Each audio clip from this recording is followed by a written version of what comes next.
एक बार की बात है, जब भगवान शिव माँ पार्वती को उनके पूर्व जन्म के बारे में याद कराते हुए कहते हैं कि हे पार्वती, तुमने मुझे पति रूप में पाने के लिए हिमालय पर कठिन तपस्या की थी। यहाँ तक कि तुमने अन्न और जल के साथ साथ सर्दी, गर्मी, बरसात जैसे सभी ऋतुओं में बहुत कष्ट सहा है। तुम्हारी तपस्या देखकर तुम्हारे पिताजी पर्वतराज बहुत दुखी हुए थे।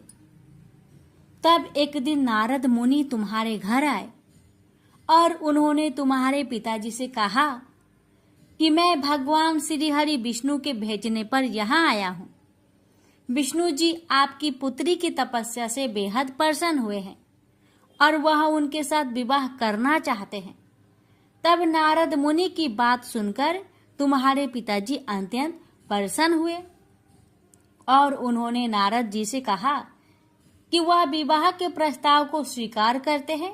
यह सुनते ही नारद मुनि विष्णु भगवान के पास जाते हैं और उन्हें सूचित करते हैं। फिर भगवान शिव माता पार्वती से कहते हैं कि जब तुम्हारे पिताजी ने यह खबर तुम्हें सुनाई तो काफी दुख हुआ, क्योंकि तुम मुझे पति के रूप में स्वीकार कर चुकी थी। इसके बाद तुमने अपने मन की पीड़ा अपनी सखी को सुनाई। तब तुम्हारी सखी ने एक घने जंगल में रहने का सुझाव दिया था।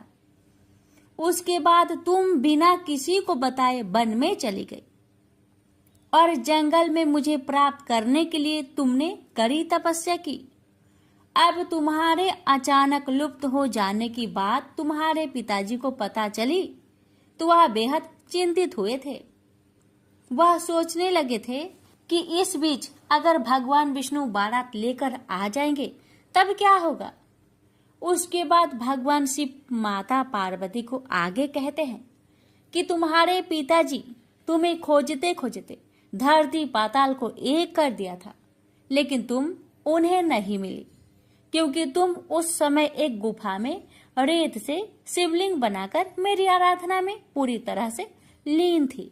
अब मैं तुम्हारी तपस्या से प्रसन्न होकर तुम्हें मनोकामना पूरी करने का वचन दिया था। अब इसी बीच तुम्हारे पिता ढूंढते हुए वहां तक आ पहुंचे और फिर तुमने उन्हें अपनी पूरी बात बताई। तुमने बताया कि मैं अपने जीवन शिव को पति रूप में प्राप्त करने के लिए तप में बिताया था और आखिर वह तपस्या सफल हो गई। फिर तुमने अपने पिताजी से कहा, मैं आपके साथ घर तभी चलूंगी जब आप मेरा विवाह विष्णु से नहीं करवाएंगे।